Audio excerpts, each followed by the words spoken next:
The passion and the drive to create has always been there. So should I look here or there?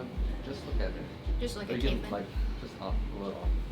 For me, the journey was not a straight path. When I migrated to the United States in Northern California in my early teens, adapting to a new culture and country and language was initially difficult and challenging for me. So I took comfort and solace in my high school art classes, and that's when I started taking art more seriously. I did not pursue it right away after high school. I tried something, more practical and more acceptable as a path, but eventually I came to the realization that art was my path, and I've been painting since then. I am primarily an oil painter, so I paint with oil paintings on canvas or linen. I tend to be particular with how I prepare or prime my ground. Although I don't like to fetishize materials and methods, I do it in a manner that is kind of traditional, in a way that a 17th or 18th century painter would. I do it because it's suitable for my works. I think it really brings out the colors. I also really love the sensuousness of oil paint. I love all the textures and surfaces and luminosity that you can achieve through oil paint. And lastly, I think the colors, paint pigments have a unique colors to themselves. For instance, it's something that is really hard to reproduce digitally. I believe that the best education for artists is self-education, and artists are always continuously learning and teaching themselves, whether it's through school or independent study. Having said that, I did pursue my undergraduate and my graduate art degrees, first at UC Berkeley and then at the Pennsylvania Academy of the Fine Arts.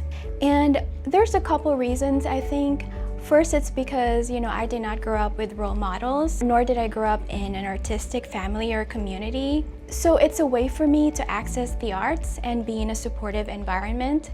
In other words, a way for me to find my people. And the second reason, I think I tend to be intuitive with the kind of learning that I need at a particular period in time for my artistic development. And so, for instance, I decided to go to grad school because I felt like I wanted to be challenged more in thinking more critically about my work. So I really enjoyed all the critiques. You have studio visits and you get very strong and different opinions about your work, and it really forced me to think for myself, so that in the end I would be able to say, this is what I want to do, this is how I want to do it, and this is why I do it. San Francisco is such a beautiful city, and I feel really lucky to live here. I have lived in the East Bay and Oakland for many years before moving here about a year ago. With an emphatic gaze and hopefully with criticality and humor, I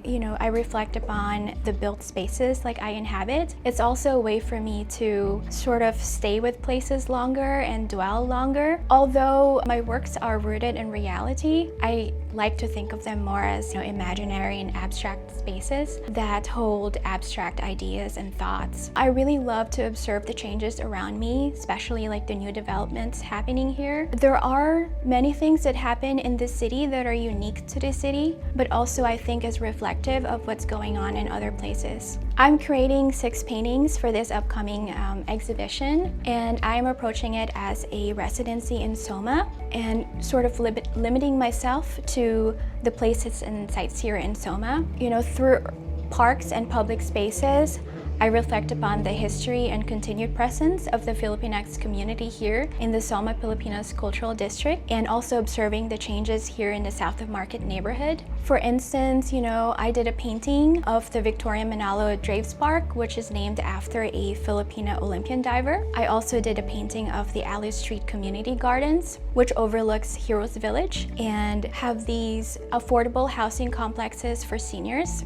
I'd like to think that this is the point of departure for these works. I'm continuing my explorations of everyday and ordinary moments, but most especially, I am exploring how I encounter nature and plants within the built world. I was very drawn to the banana tree at the Victoria Manalo Draves Park or the calamansi planters at Capua Gardens because they reminded me of my cultural background. I think for this project, I'm really interested in how we construct or build or design public parks and public spaces. I'm very interested in how we can find belonging in these places, how we can find beauty but also comfort, how they can be welcoming places, how accessible are they, and the offerings that they have for the community or the public that they serve. And lastly, I'm interested in change. A lot of my paintings have these moments of change or transience, moments that remind me of the presence of time, like recurring shadows or plants in nature that show growth or decay, or like constructions and deconstructions that I see around me. When I returned back here to the Bay Area a year ago from the East Coast after graduating, I felt out of touch with the arts community here. A lot of people I used to know have dispersed, and also with the ongoing effects of the pandemic. Through Balay Kreative, it's really wonderful to meet creatives and artists here in the Bay Area, especially those that I share a cultural background with. I find it to be a supportive community that support multiple voices. I also really enjoy like the mentorship program and the workshops because they gave me like practical and business tools. And I think most especially, I see my project as something that will be expanding beyond the grant period. I think it has provided me with this exciting direction for my art. I would like to offer the viewer the experience of looking, and hopefully one that turns inward. I never provide answers in my works for the viewer, but I want to invite them to think through with me and hopefully gaze longer and slower. I also think being able to do that is really wonderful for this contemporary world we live in. I did not grow up with role models in the arts, nor did I grow up in an artistic community or initially had support and encouragement to pursue art. So I think it's important for the next generation to see artists of color, especially Filipina-X and AAPI women artists. Having grown up in a post-colonial country, but also in a post-colonial background, there are many things that have remained because of colonialism and this sort of mentality of thinking that your voice is not important. So I think it's important for our voices to be heard. Within this voice are multiple voices and narratives, and all of them should be equally important.